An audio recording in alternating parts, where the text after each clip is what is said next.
이번 시간은 우리 기타의 당좌 자산 중 선급금, 선수금, 가지금, 가수금 등을 공부해 보도록 했어요. 우리 선급금은 공부했죠? 우리 선지급 계약금을 의미합니다. 즉, 채권자일 경우는 선급금, 거기에 상대되는 계정은 부채 선수금이 되는 거죠. 그래서 계약을 위한 선지급한 계약금이라고 보시면 됩니다. 그래서 채권 채무가 다 있습니다. 그래서 예제를 통해서 한번 보도록 할게요. 지금 제1항구에서 상품 1,000만 원을 구입하기로 계약하고 대금의 10%를 계약금으로 현금 지급했다. 결국 10%니까 100만 원이 되는 거죠. 따라서 내고 상사, 채권자 입장에서는 현금 100만 원 나갔죠. 그리고 선급금이 되는 겁니다. 그리고 제1항구 채무자가 되는 거죠. 돈을 100만 원 받았어요. 100만 원 받았으니까 나중에 뭔가를 해주셔야겠죠. 그러니까 부채인 채무가 있는 겁니다. 그래서 선수금 100만 원 이렇게 해결처리 하시면 되는 거죠. 그리고 두 번째 보시면 상품을 인도받고 나머지 잔금을 보통예금 통장에서 이체하다. 결국 상품 전체는 1,000만 원이라는 얘기죠. 그래서 제1항구는 상품 매출에 해당한다 이렇게 됐습니다. 그러면 내고상사는 상품 1,000만 원이 입고된 거예요. 그렇죠? 그래서 그 전에 뭘 줬습니까? 계약금 줬죠. 계약금을 선급금을 없애겠죠. 그래서 선급금을 제거시키고 그다음에 보통예금 우리 얼마 900만 원을 줬습니다. 그리고 제1항구는 어떻게 됐습니까? 상품 매출이죠. 상품 매출에 해당한다.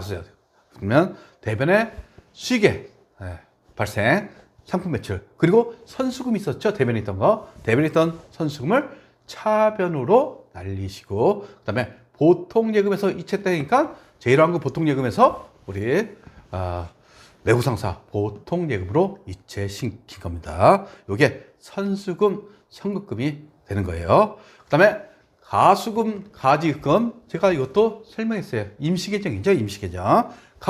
마스크라고 그랬어요. 그러니까 마스크를 쓰고 있다. 그러면 우리 어떤 건지 확정이 안 된 것을 의미하는 겁니다. 지급을 했지만 어떻게 확정이 안 되는 거예요. 그래서 일시적으로 처리되는 계정에서 그 내역이 파악할 때까지 일시적으로 처리되는 계정. 가지금은 자산입니다. 그리고 가수금은 돈이 들어왔어요. 근데 내역을 몰라야지. 그래서 일시적으로 처리되는 계정. 가수금은 부채가 되겠죠. 부채가. 그리고 한번 가지금 보통 출장 갈 적에 합니다.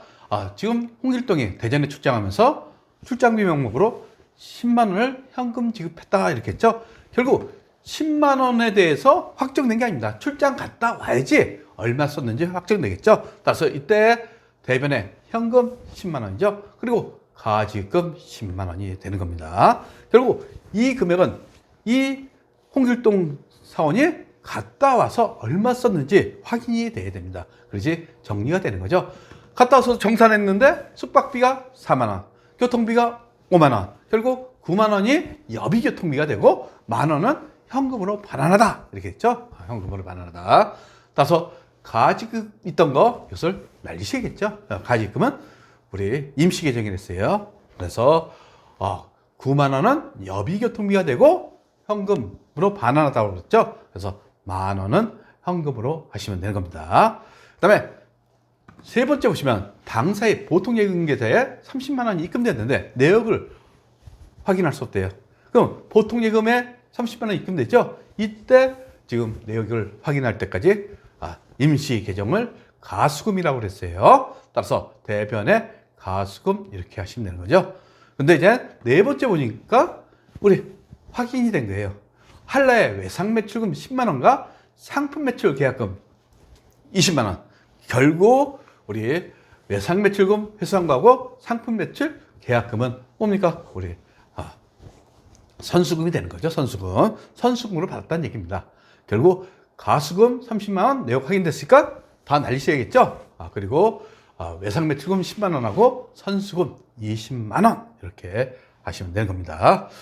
그리고 소모품, 그래서 이게 소모성 비품, 사무용품 등 그래서 당좌 자산으로 볼 수도 있고 재고 자산으로도 볼 수 있어요. 만약 공장에서 있는 소모성 부품이 있어요. 이런 것은 재고 자산이 되겠죠. 그러니까 판매 과정을 거치는 것은 재무자산, 판매 과정을 거치지 않고 그냥 1년 안에 소모되는 것은 당좌자산이 된다는 거 구분하실 줄 아시면 되는 겁니다. 그리고 소모품 B가 있고 소모품이 있어요. 왜 자산으로 처리하고 왜 비용으로 처리했어요? 비용으로 처리했다는 것은 회사가 관리를 하지 않겠다는 얘기예요.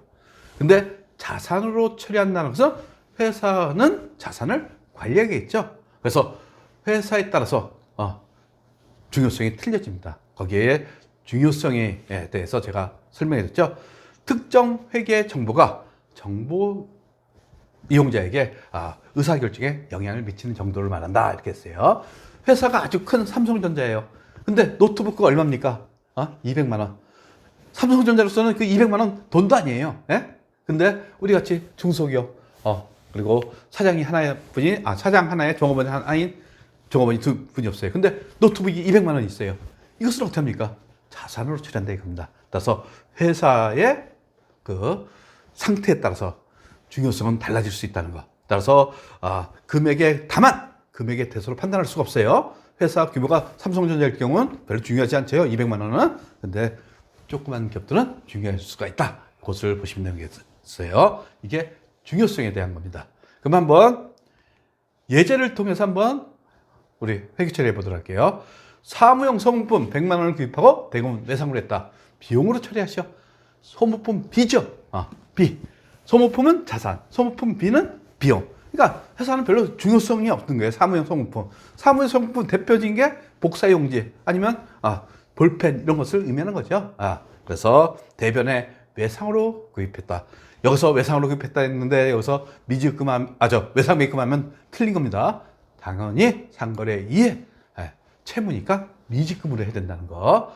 그러면서 지금 비용 처리했죠. 비용 처리했는데 12월 말 보니까 기말 소모품 중 미사용이 있어. 이것은 어떻습니까? 미사용했다는 것은 자산으로 잡으라는 얘기입니다. 그래서 결산 수정 분기를 하셔 이렇게 됐어요. 결국 소모품 20만 원이 남았다고 그랬죠. 그러니까 자산으로 처리하라는 얘기입니다. 네? 20만 원. 소모품은 자산. 그리고 100만 원 소모품비 처리했던 거 이 중에서 얼마? 20만 원은 비용을 취소해야겠죠. 비용의 소멸. 네, 비용의 소멸 이렇게 하는 겁니다. 그러면 치산표를 보시면 지금 소모품의 잔액이 얼마? 소모품의 잔액이 20만 원이 남았어요. 총 100만 원 구입했죠? 100만 원 구입해갖고 맨 처음에 비용으로 떨었어요. 그죠? 비용으로 떨어갖고 12월 말 보니까 20만 원 남았으니까 20만 원 이렇게 해서 자산을 잡은 겁니다. 결국 소모품비 20만 원 취소했죠? 결국 비용은 80만 원 들었다 이겁니다. 결국 100만 원어치 소모품 사용한 것 중에서 20만 원은 자산으로 잡고 우리 80만 원은 소모품비 비용 즉 판관비로 회계 처리했다는 얘기입니다.